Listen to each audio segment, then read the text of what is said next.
You're tuning in to episode number 23 of the Unknown Games podcast, and we've got a great show for you this week. That's right, we're actually on arc number 2, which means that new things are abound. You're going to hear a couple of different things that are new, such as the intro music, the outro music. Alex has some crazy new tech up his sleeves that you'll be hearing throughout this season. I think you're really going to enjoy what we have in store for you, everyone. Thanks for all of your support. We love you so much, and I can't say that enough. Without you, we're just voices on a distant star. Hopefully you got that reference. And so if you want to follow us, please do follow us on Twitter and Instagram. We can be found at UGP_cast. And if you're on iTunes or Podchaser or any of those cool services that you listen to us on, make sure to leave a 5-star review. Tell your friends and family about us. And thanks once again for listening. You guys are awesome.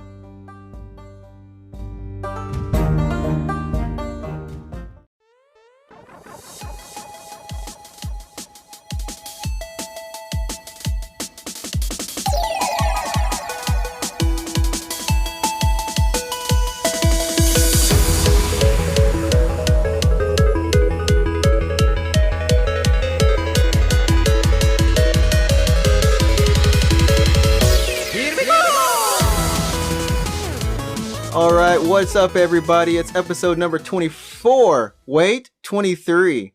24? If you don't count the bonus episode, we're actually 23. This is episode number 23 of the Unknown Games podcast, everyone, and welcome. Thanks for joining. I am your host, Adrian, and this is a wonderful podcast where we talk about Japanese games, gaming culture, our life in Japan, and I keep saying our because there's two of us. One of them is me, and the other one is you. Hey, what's up? I'm Alex. There we go. Alex is back, and not like he ever left. He's always here. Even though the sponsorship on the last show, I mean, our new sponsor, I gotta say, I do like that new spot that we recorded together, but he threw me for a loop when he was talking about leaving the show. I was like, what, Alex? How you gonna do that? Yeah, I'm only half joking. And I don't actually know which half is the real half, but I'm gonna assume that he's gonna be here for the next season, right? We're on season 2 of this podcast now. Sure, yeah. We're equating it to like an anime, so we're on our second arc. So we have a new opening and a new ending theme, and the plot is developing a little bit, I guess. the plot's developing, and everyone, yeah, the opening is pretty good. Alex chose these himself. I guess I was just like, I was actually really like, oh wow, these are both really good. I like them both. So stay tuned to the end of the show to hear the ending. I think you're all going to like it. It's very humble and it's nice. I got to say, it's very nice. Yeah, shout out to OC Remix for just being a really awesome website for video game music. For real, OC Remix, I used to listen to them all the way back when I was in, I think, high school, middle school-ish.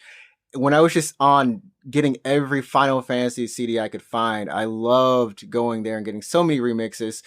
And to see that some of those artists are still on there and still, the site's still going, it's always just wonderful. It's a great thing. A lot of the artists that we're familiar with from back when I was in junior high. Yeah. A lot of them went on to be like professional composers. I mean, the work that they do is legit. It's legit. Yeah. They're actually really good composers. And then many of them are just making music for video games in like a Mass Effect. I think one of the guys on Mass Effect started at OC Remix, so that's really cool. Yeah. Hey, dude, that's awesome. So yeah, once again, thanks to OC Remix, and also thanks to everyone who is listening to the podcast. You all are so amazing and wonderful. Every week in and week out, you come back and you listen, and we see the numbers, and throughout the lows and the highs, we do know that people are still listening, and that's encouraging. It encourages us to continue and try to make the show better. I know Alex is doing special stuff with his setup now. Some crazy voodoo magic thing. I don't know. It's weird stuff. Yeah. See, it's weird stuff, everybody. He doesn't even speak English anymore sometimes. Do you know who that is? I don't know who that is. I don't know what that is, man. So that's a virtual YouTuber called Shirakami Fubuki, and she, the Shia LaBeouf like do it green screen meme. Just do it. Yeah, so she did one video where she dubbed. Well, it was the original voice track with Shia LaBeouf, and she's just like mimicking the thing. And that's what it sounds like? And then she did another version, which is her just like doing a Japanese translation, and that's what it's from. It's really funny. Oh my word. Just just do it, everyone. We're gonna just do it this podcast because we have a great show. We have, of course, we've got our the games that we've been playing. I know I finished up Metal Gear Rising. Alex finished up Tokyo Mirage Sessions. No, not even close. Absolutely not even close. I just finished the second dungeon. Okay. Chapter 2, I guess. And I was like, oh, I'm gonna go on to chapter 3, like right along here. I'm gonna keep moving. But it turns out there's actually like a lot of side stuff in the game. Oh, okay. That's a good thing. Yeah, so like each party member has their own side story, and then they have multiple chapters. So you'll do like one thing, and then it's like, oh, side story done. And then they'll come back to you like the next chapter, and they'll be like, hey, like let's hang out some more or whatever. So you're like, oh, I want to do that, because there's always something in it for you, right? When you hang out with them and you finish their side story, you'll get like a skill or something. Like it really helps you out in battle. Well, I mean, I think we talked about this, like hanging out with people in real life. If you famously said if you had friends to do this with, but it's a thing. You got to hang out with more people. Yeah, get more things in return. So it is worth your time to do all the side stuff in that game, I think, and I just haven't, like, I'm kind of in the middle of doing it. We were talking about it, how it's like, I like the battle system, right? But the story, I'm having a hard time personally connecting to the story. Are there any new characters that you? Yeah, there's a bunch. I've met like 2 more characters, but okay. Do they join your party, or are they just like part of the not yet? Cast? Okay, they might join the party, but I'm not sure. I mean, they seem like they might, but okay. I don't know, man. It's like I actually do like the battle system. Like once you get a lot of the session skills, which is like the combo skills, that's when the game kind of gets fun. So in Persona and Shin Megami Tensei, like the Digital Devil Saga games, right? You know that when you exploit an enemy's weakness, you get one more turn. Right. So the fun of the battle is basically just getting one more. Like how long can you get your combo going, right? Right. But in this game, once you exploit an enemy's weakness, it auto combos. Like it just like starts playing for you. Yeah, the rest of your party will just chime in with their own skills. But they'll only do that if they have a session skill. Let's call it a session skill that like corresponds to the attack that you landed. Do you have to set that up like beforehand, or is that just? They're automatic in a sense. So you learn them, and then they're like always equipped. But you can only have like a max amount of skills. Okay, so eventually you'll have to replace them. So you kind of like learn. I think I remember you saying something about like it's similar to Persona games, or I guess Shin Megami games, where you have to learn.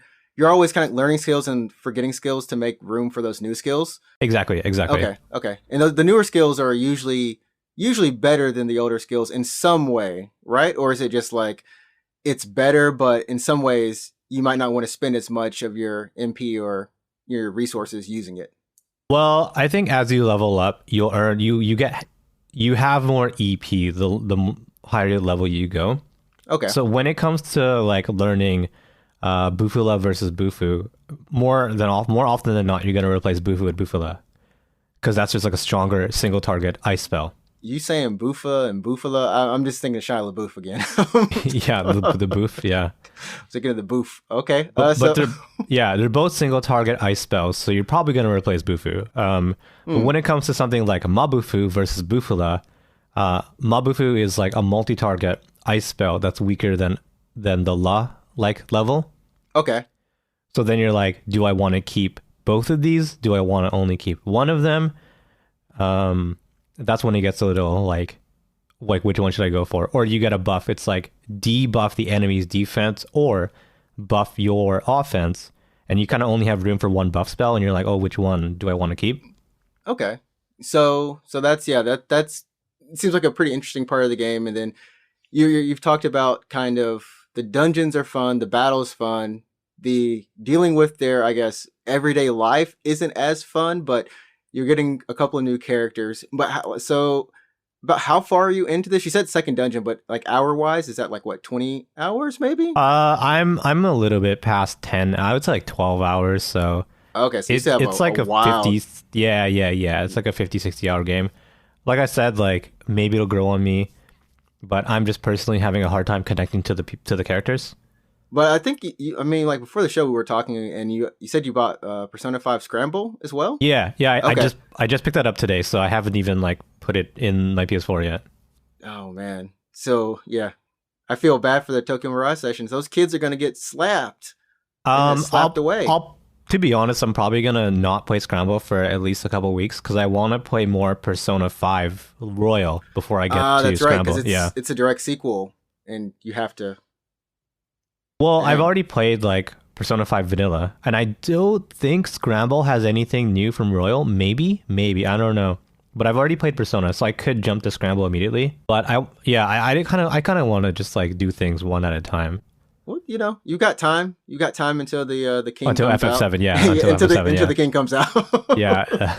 Until the grand summon comes out to just kick everything away from. I mean, like, I've got friends on Apex right now, and they're just telling me like, "Yo, I need to hurry up and get finished with this battle pass. I need to get leveled up to like platinum rank. I need to do all this because once Final Fantasy VII comes out, I'm dropping this game." Oh yeah, like once 7 comes out, it's like I'm dead to the world. And everyone's like, and all my friends are like, "Yo, seriously, are you gonna get it on day one?" I'm like, "It'll be there day 2, 3, 4, 5, 6. Are you getting it day one though?" Like it's like a status quo thing. Like if I don't get it day one, I'm not part of the cool kids. Yeah. But are you getting a day one? Darn it! See, the same question. Because I am. I'm pretty excited for this game. I feel like I'm almost yeah. peer pressured. I feel peer pressured to buying it day one. You can just order from Amazon and it'll ship it to you day one. You don't gotta leave. You don't gotta leave your apartment. I could just buy it on PSN. I mean, it doesn't even matter where I'm getting it. I'm not getting a special edition or anything, so it's just I don't know. That's true. Okay. Are you gonna get it from the American PSN or from the Japanese PSN? American PSN. Is that because the language doesn't matter? I'm almost certain that if you buy a Japanese copy, it'll play in plain English. If your PS4 is set to English. It probably will. I have to assume that they're going to have multiple languages on that thing. Yeah, because FF15 will do the same thing, and Nier actually does the same thing. So I have a Japanese copy of Nier, but I play Nier in English just because my PS4 is English. And my PS4 is Japanese. My PS4 is also Japanese, but it's set to English. Oh, but you have it set to Okay. I have mine set to Japanese still, I think. Well, then it'll play in Japanese. But if you wanted to play the game in English, then just change your language to English, and it'll probably switch it. Well, I don't know. I'll still think about it. Chances are, the closer we get to it, the more I'll probably think about buying it day one. You'll get tempted. I'll get tempted. There's so much pressure. There's just so much pressure. I'm like, guys, I like FF7. It's one of the reasons, like, my email name has Cloud in it. My AIM Scream name from God knows how long ago. Yeah, but you don't has Cloud in it. You don't have that anymore, right? If I told you that my email still has Cloud in it, then yes, it does. Oh, but not AIM. I mean, you're not using AIM anymore. No, I'm not using AIM. Who's using that? No, I think it's dead. Yeah, it has to be dead, right? I mean, AOL Instant Messenger can't still rest in peace. RIP that service. Anyways, so I know you're playing Metal Gear Rising. I think you're done now. What's your impressions on that game? So I finished it last week, and I started from the last 2 boss fights. So that's the one with Sam, and then AKA Mr. Prez, whoever the senator, yeah, senator, man, that senator, bro. So I honestly, me in action games, I think when I was younger, I was a lot better at them. And to be honest, I haven't played a lot of games outside of multiplayer shooters in a while. So I honestly enjoyed the game through and through. It went by really fast. It's a short game. It's like less than 10 hours. I think it's 8 to 9 hours on normal with some deaths included. Like because I wanted to actually, about halfway through the game, I was like, I actually want to play this on hard. And because like the mechanics you get are very simple, and I was actually expecting more weapons. If you've played Bayonetta, it's shorter than Bayonetta. It's shorter than like, Devil May Cry 4. Short. It's I would say it's Devil May Cry 4 without half of the bosses being reintroduced again. Well, I mean, except they do reintroduce, like, there's a gauntlet. There's a bit of a gauntlet part at the end of that game where you do, like, the first 2 bosses. Yeah. and or something. Yeah. and I was really surprised that there were only two bosses outside of the main Oh two yeah. enemies that you Yeah, encounter at the yeah. beginning. I was like, okay, so these are the two big baddies that I'm gonna have to, eventually beat. Oh no, And there's also Blade Wolf is one of the bosses. oh yeah, Kind of. the doggy. I love that doggy. Um, but yeah, I enjoyed it. I do have to say, the Sam fight, I think cinematically it was really nice what they did with the camera. However, I do have an issue with the camera in that game specifically when you're trying to parry and you have to press forward and the attack button and the camera angle changes. Like Oh, the, and then like the forward is no longer forward. yeah, forward is no longer forward. Forward is like left or it's up or it's down or it's right. And for me, it hindered me. That's just because my reactions aren't as fast as they used to be. Like that's on me. So it made that fight go for an hour and a half or an hour. Like it literally took me an hour on that one. But I did enjoy it. I enjoyed the weapons. The last fight with the senator though, Mother Trucker had so much health.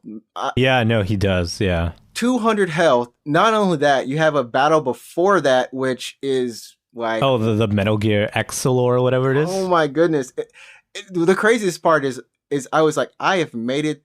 And you can remember from last podcast, I said, I like this game because it does not have some crazy platinum fight where I can't see myself, wrapping my mind around it, like fighting on a leg. Lord knows this last boss fight, I fought on a leg. Well, did you fight on a leg or did you fought a leg? Well, I fought a leg, then I ran up so said leg to chop so said leg off, to then pick the leg up and then and then use it as a weapon. That was awesome. Yeah, that I part love was that. that part was awesome. That was awesome. But I wish it would have ended there. That was good enough for me. He had so no senator fight? No senator fight. The senator dialogue I thought was hilarious. I have a dream. Yeah, it was 24-hour. Was it 24/7 internet bullshit? And yeah, it's like we'll make America great again. It was amazing. I gotta say they could have just left me at that. Plunged something through his heart, and I would have been okay. But that last little fight, I don't know. There's just something about it when he starts regenning that I didn't understand. That I had to walk around to the back side, like to his back, to then focus, to then cut the orb thing in the back. Yeah, so the senator fight is like legendary. You just go on the internet, go on Reddit or whatever, and like everyone who has played Metal Gear Rising is just like, oh, the senator fight. Like everyone kind of has the same kind of feeling about that fight. I mean, it's a good fight. If I had done it on my first try, that would have been amazing. It would have been cool. But like for me, like everything just wasn't being put together. Maybe I was a little bit tired too, and it got painful. It got painful, and it's not a painful fight, but I do think there is something to be said about like having a boss fight there for the sake of having it, even though it's cool, but like doubling the health and like he's not even a main character. Yeah, he shows up out of nowhere. I'd be like, why are you the final boss? Like, what? Right. Yeah, where did this come from? If it were Sam and, maybe maybe the senator dude injected something into him and made him kind of go a little bit crazy, losing his values or something, that's fine. That's still someone I have an attachment with that I want to get back at. But the senator, dude, I ain't got no beef with you other than you're on the screen and you had a awesome dialogue. I don't know. Anyways. So the cool thing about that fight, or the cool thing about that dialogue, is they had the localization team write that speech. Yeah. And they liked it so much that they changed the Japanese script to match the English one. It's a fun, like literally after I finished streaming it, I just made a clip of that entire little talk session. It's just a monologue of him for like what, 5-10 minutes? Felt like 10 minutes. He didn't stop talking. But it was just amazing. Yeah, he talks a lot. So I got to give, credit to 8-4 on that for localizing the mess into the best. the best lines. But yeah, I don't know. I think I'm going to come back to it and play it again maybe next time, like sometime next year or something. Sure, I'd like to go and play it on hard, honestly, and to just focus only on using the blade or only using the polearm or one of the weapons. You know what I mean? Yeah, well, there's not that many. I think it's like polearm, Psy, blade, and like rocket launcher. So you don't have a lot of choices. There's not much, but Yeah. I enjoyed it. But something that also finally got me a little bit either frustrated or just maybe I'm just tired these days. Apex, Apex, Yeah. man. What about I it? Like, are you not enjoying it or what? I finally stopped enjoying it. Like, You like don't like Apex anymore? I mean, I get to this point in a lot of games sometimes multiplayer shooters where I finally get burnt out. Like I've gotten Hmm. burnt out on Overwatch 3 times to the point where I uninstalled the game a couple times. Okay. Uh, but for Apex, it was just like I'm doing like 600-700 damage, but no kills, and then getting like maybe top 10 or less.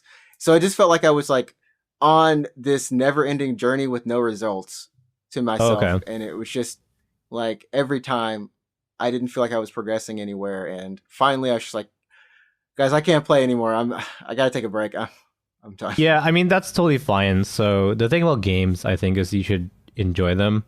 Yeah, So if you're not enjoying Apex right now, definitely go ahead and play like some single player stuff because I know you have a lot of games. Like go ahead, check out Tales of Berseria because I know you bought it. That's a good game. I like that a lot.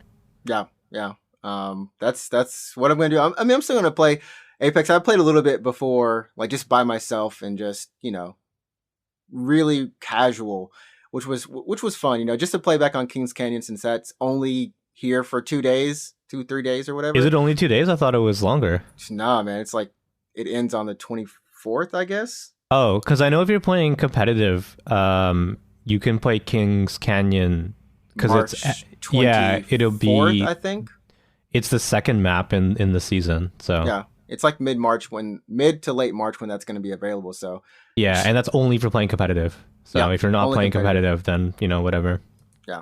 So other than that, yeah, that's all I've been playing. I've been enjoying games and trying not to get burnt out on them at the same time.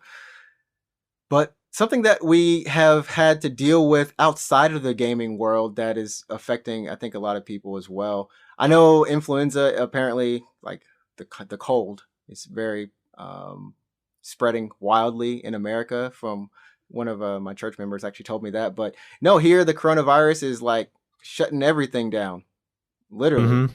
everything.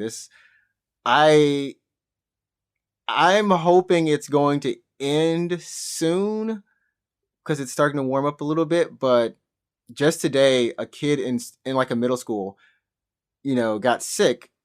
I guess he was already sick with it. Went to Uh-huh. school and infected someone else in the class, and now that entire school is going to be closed until like sometime in March. Yeah, so I think the virus is still like I mean, we don't know too much about it. So if it's even if it's warmer, will that even stop the infection? I think it's very contagious. So there's a possibility that it might just now that it's in Japan, like it might just not stop until everyone who can be infected is infected. I'm serious. Like, And only the survivors, only the oh goodness, no. well, It's, I mean, it has a certain like fatality rate, but just because you get it doesn't mean you're going to die. But there's probably a really good chance that you will infect another person. yeah, and especially with the train system here in Japan, I saw a story about there was a Final Fantasy VII remake kind of scavenger hunt that Square had planned, where you would ride the Yamanote line, which is it's a Like the train line. the busiest train line in for the JR system. Yeah. Yeah, and they wanted to do like I mean there are scavenger hunts throughout the year, and you'll go to a station, get a stamp, or you'll find something, and they said, look, we just have to cancel this because there's too much risk. There's just so much happening. The Ghibli Museum also closing down till the 17th of March. Hmm. Oh, the coronavirus. Alex, are you okay, man? I actually don't leave my apartment all that often, so I think I'm fine. But I do like kind of wander, I guess, out of my apartment every now and then. So I don't know, maybe. I just want to make sure, man. If you're not okay, then you'll just have to play that sound bite as your permanent sound bite. That's all I Oh, really what have. I mean, like, hey, what's up? I'm Alex. I'm gonna record that for you so you can use that in future episodes. Exactly. So I can just use that, and then I'll just play other stuff like bits and pieces of your voice to make a conversation. Yeah. Okay. Sounds good. This is how much I stretch on this topic, everyone. I stretch this one, but no, I mean it is something that has been on the news day in and day out. My parents have called me like, oh, can you do you want to come home? Are you okay?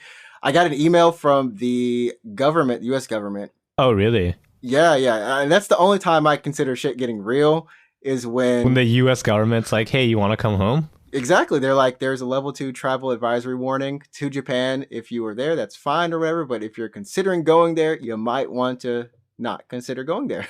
So hopefully it gets better. Hopefully it gets better soon. And we don't have to worry about this. I have a concert I want to go to next week. So I just hope the concert isn't canceled. But I'm guessing I will have to have a mask on. A mask at a concert? That doesn't sound fun at all. It sounds like I'm gonna be hot and like scratching my face, and it's like this is the opposite of what you want to do. So we're gonna wrap this part of the show, and we're gonna come back with some news. Once again, thanks for listening, and remember the sponsor break is awesome now. It's not just me; it's us. It's a team. Yeah. So we hope you enjoy that, and remember we're gonna come back with some news. Hey, Adrian, never thought about making a podcast? All the time, except for we are already making a podcast. No, but I mean like a different one. Maybe a better one. Sure.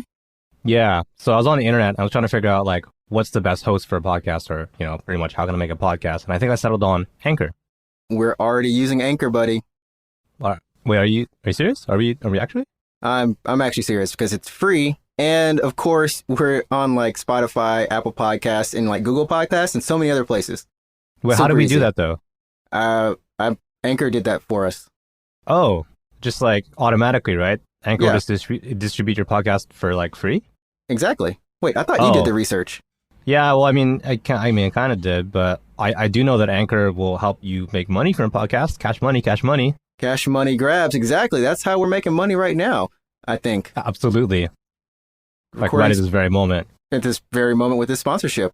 Well, I mean, also Anchor has some pretty cool creation tools that let you record and also edit your podcast right from your phone or your computer. Because I know you got one of those, probably. I do have a computer, but I don't have a phone. Well, whatever. You can still make a podcast because in 2020, there's no reason why anyone shouldn't have a podcast. Everyone deserves a voice. That's my opinion. Yeah. Well, Anchor is just everything you need to make a podcast, but just all in one place. You can download the free Anchor app or go to anchor.fm to get started. Enjoy the show, everyone. Thanks for listening. Oh, thank you. And welcome back, everyone.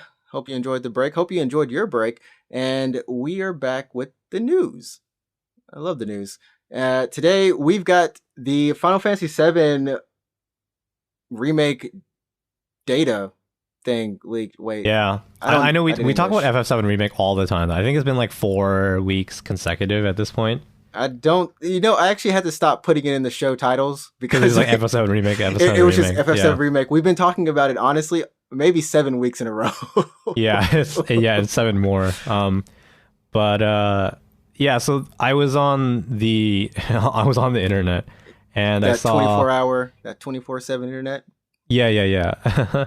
And so the Korean what is it? Like the Korean sleeve, I guess, the Blu-ray sleeve, mm-hmm. I mean like the paper sleeve. Yeah.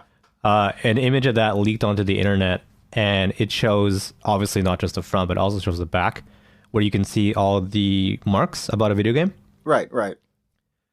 So of note on the back is that it's going to be 2 discs, and I think we knew this already. It was like announced or leaked or something like last year, but for sure it's going to be 2 discs, and the install size is going to be 100 gigabytes. My question is, because when you put in a disc in your PS4, it actually installs it. It like copies the data from your disc to your PS4, right? So my question is, how long is it going to take? No, how is the 2 disc going to work? Is it going to be like insert disc 1 copies 50 gigs, and then it's like insert disc 2 copies 50 gigs, and then you can start the game? Or is it going to be like OG style? Like a disc swap. Yeah. I don't know. I mean, this is the first time this has happened. I mean, we haven't had honestly a game. Never. do something like this since, or at The least Xbox make 360. yeah, that really made news. And what game was that? That it was Lost some Odyssey. RPG. Lost Odyssey, yeah. So Lost Odyssey had 3 discs, if I remember right. No, at 4. At 4? Jeez I'm pretty Louise. sure it had 4 because I know. Oh man, I want to say 4, but I know for sure in Japan, if you buy Lost Odyssey, the box fits all the discs properly. It's just like a fat box. It's just a fat box. But if you buy the North American copy of Lost Odyssey, it's a normal DVD case, and you get 1 disc in the spindle, and you get the other disc in like paper sleeves that are stuffed into the side of the the box. Yeah. I mean, the other game that made news for having such a large data size was like Metal Gear Solid 4. Oh yeah, on like the PS3. on PS3. So it's like this is kind of insane because honestly, the more I look at the trailer that they put out with the gameplay, I'm like, okay, so the character assets are really high. You know, character, voice, sure. You know, all the music that's in there. I think all the models are high, like completely high res. Everything else, but if you look at the environments really carefully, and I'm 100% sure they're gonna get called out on this in a review, and maybe I don't think people are gonna focus on it that much, but there's some low res stuff in there. It's got to be 4K textures. It's got to be like here, I'm gonna go on Steam right now, and I'm gonna look up FF15. Yeah, because that's the most recent comparison other than like Kingdom Hearts, but yeah. And I'm gonna tell you the 4K texture DLC. It's got to be here somewhere because I actually hold on. I own FF15. You're gonna boot it up. We're gonna I'm start hearing like FF15 music. Yeah, like I'm not gonna install it. I actually uninstalled it because it was just like so much space on my hard drive. But I mean, like the thing is it's crap. I forgot what I was gonna say. Oh man, there's lots of data. You keep looking that up while I keep wandering in my mind thinking what I was gonna say. So if I double click it right now to be like, oh, I'm going to install it, it is 88 gigabytes, 90 gigabytes. So that's how much FF15 on my PC. Like that's how much space it is. And I don't have the 4K textures. So if I do download the 4K textures, that's like how many more, space that I need. Just keep adding on. And what I was going to say, I just remembered it was, we were talking about FF7 Remake being available for PlayStation 5 as well. And it does come out within that, that year exclusivity. And you're right. Oh my God, you're right. You're right. Even for Xbox Series X, it's just countermeasures, guys. It's there. Not countermeasures. It's there. So when the new next gen consoles come out, hey, 4K is a thing. Everybody, it's already on here. We ain't got to worry about it. No patching. Here you go. Yeah, I feel like it's got to be 4K textures. You're right, I think, because it does come out within the PS4's or Sony's exclusivity period, right? Right. So yeah, when the PS5 comes out, which is backwards compatible, Sony can just be like, oh, just put it in. It's good to go. It looks great already. Right. And the other thing is whether or not you'll be able to actually choose, like toggle that setting on and off like a PS4 Pro. Similarly, like if you want, you can install that 4K not update, but the 4K data, or just maybe you don't even have to. Yeah. For just normal PS4s, you know what I mean? Like, yeah, and but looking at FF15 on my PC and seeing that it takes 90 gigs, now I can be like, oh, maybe I understand why it's 100 gigabytes because it's almost the same. So I made sure today that I have at least 100 gigs available on my PS4. But honestly, I'm looking for a nice little 4K monitor in the future. I would like to get in on that PS5. So. Oh yeah, and actually enjoy a 4K gaming experience. Dude, you're talking to someone who bought a PS3 launch date with a CRT. I had a CRT as well, man. The text size was never so much smaller. It was so small. I would just be like, this is HD. If I squint hard enough, I can believe I'm seeing what HD is. So I remember when I got my PS3 and I got Rainbow Six Vegas. So the menu is meant for an HD like display, so 720p at the time, which is like over 10 years ago now. But so I was playing on a CRT and I couldn't read the text on the menu because the text. It's so small. It was not small. It's like blurry. because it's like a CRT is so many less pixels, right? Right. So it's just like, it's not, I don't know, you couldn't read it. It was like a terrible blurry mess.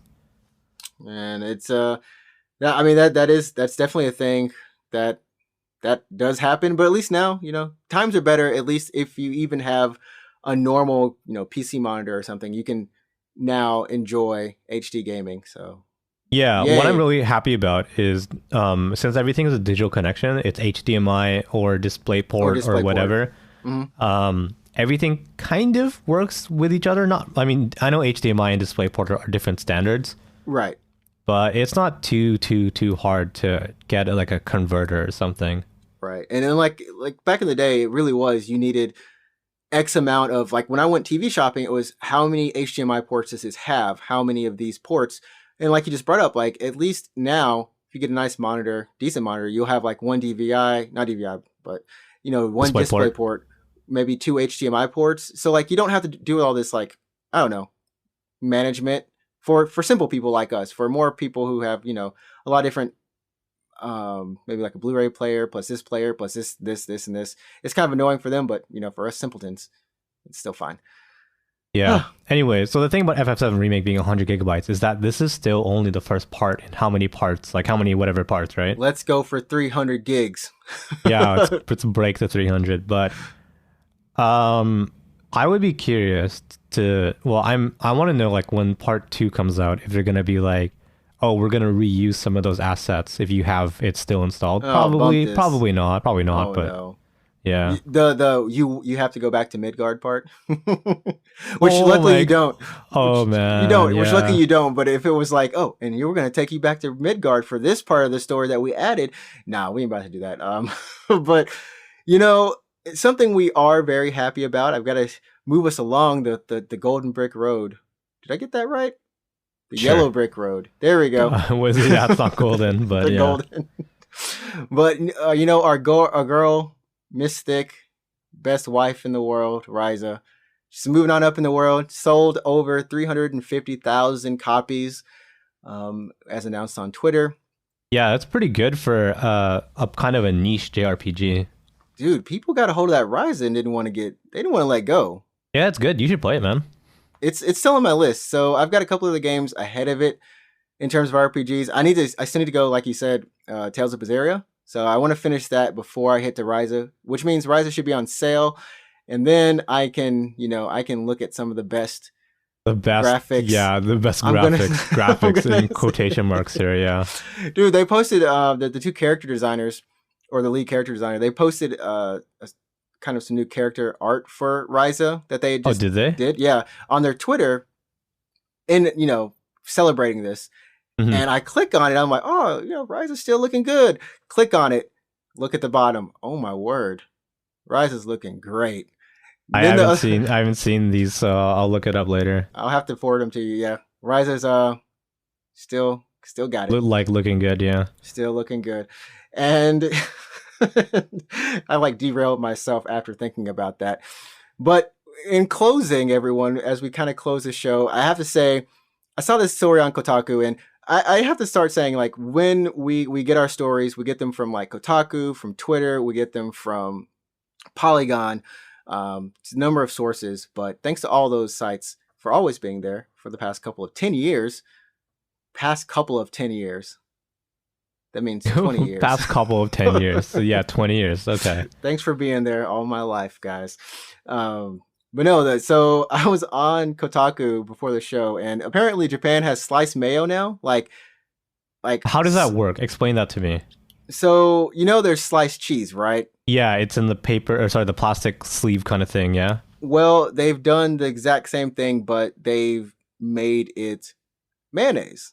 But mayo is a sauce. I don't get it. How do you control that? How does it not just squeeze out?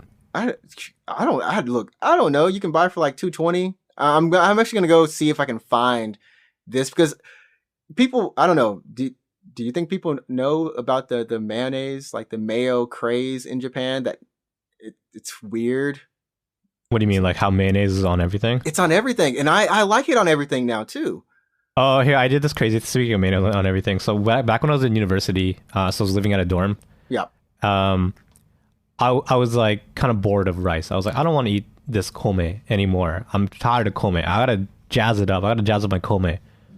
So I was in like the shokudo line, the cafeteria line, and I grab a bottle of mayonnaise and I squeeze it on my rice.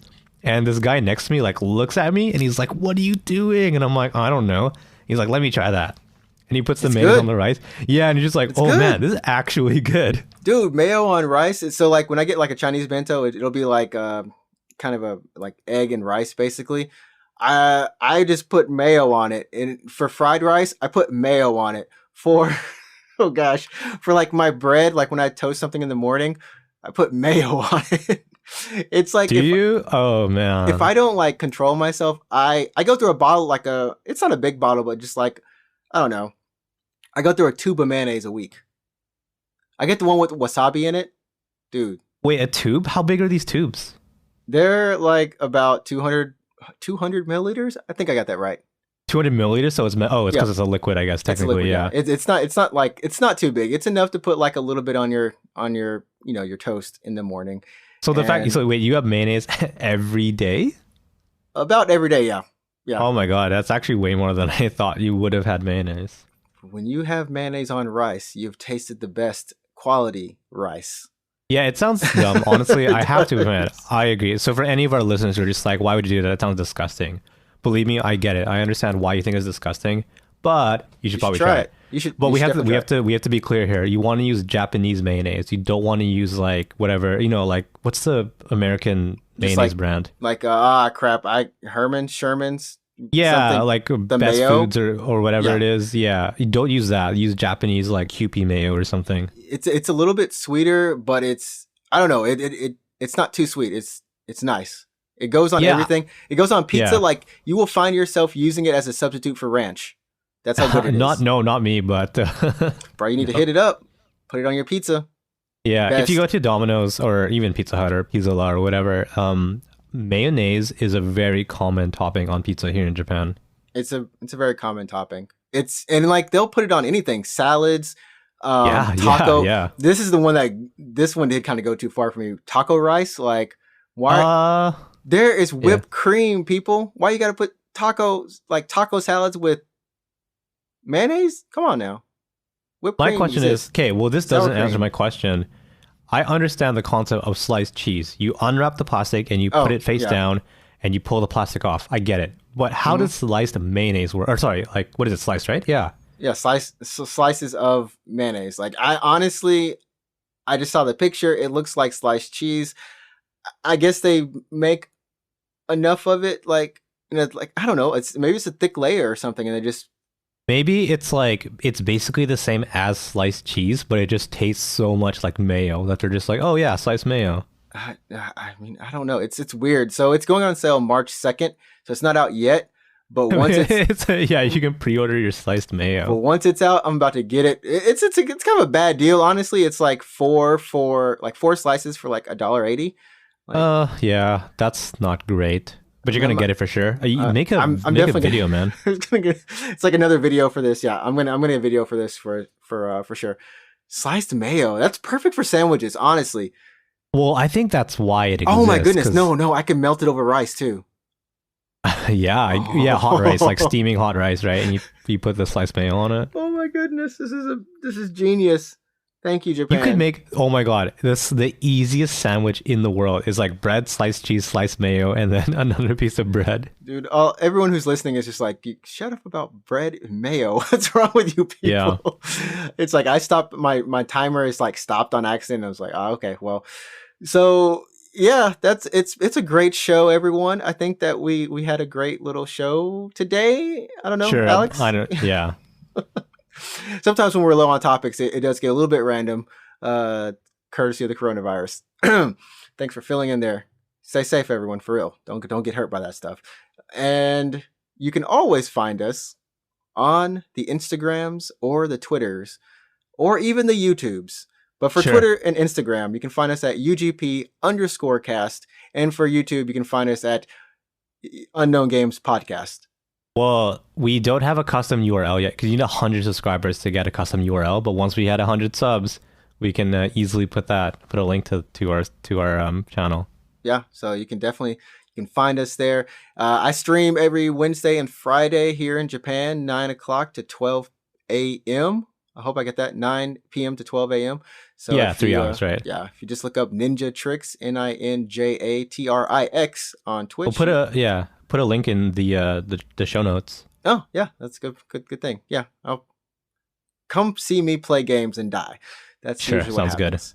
But that's about it, everyone. We hope you enjoyed the show. Once again, thanks for tuning in. We love you so much. Remember to tell your friends, your family, your dogs, your cats that there's a great show called the Unknown Games Podcast. And leave a 4 or 5-star review on iTunes or Podchaser, wherever you listen to your podcasts. Give us a nice review.